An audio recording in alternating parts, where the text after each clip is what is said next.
Maybe the most legendary example of this comes from his own company's brush with death.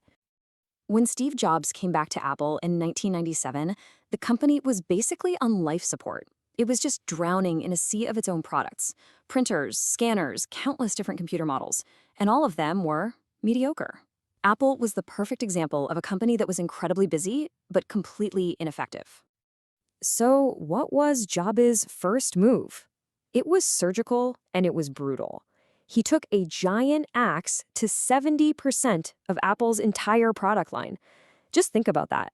That one decisive act of simplification forced the entire company to pour all of its energy into just a handful of top priorities. And just look at the results of that focus. Apple went from this confusing mess of products to just 4 core offerings. This let them put all their talent into making those products absolutely exceptional. The company was profitable again within months, and it set the stage for world-changing innovations like the iPod and the iPhone. So how do you actually practice this discipline of subtraction? First, prioritize like crazy using the 80-20 rule. Find the few vital things that are driving most of your results.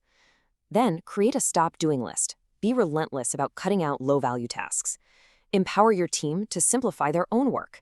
And finally, protect your most valuable asset, that unscheduled white space on your calendar for deep, strategic thinking. All right, let's pull this all together and recap this powerful leadership toolkit. Just remember these 3 principles. You build real ownership by changing with people, not to them. You build resilience and creativity by choosing learning over fear. And you multiply your impact by having the courage to do less in order to achieve more. Put them together, and these principles can transform change from something people dread into a shared adventure.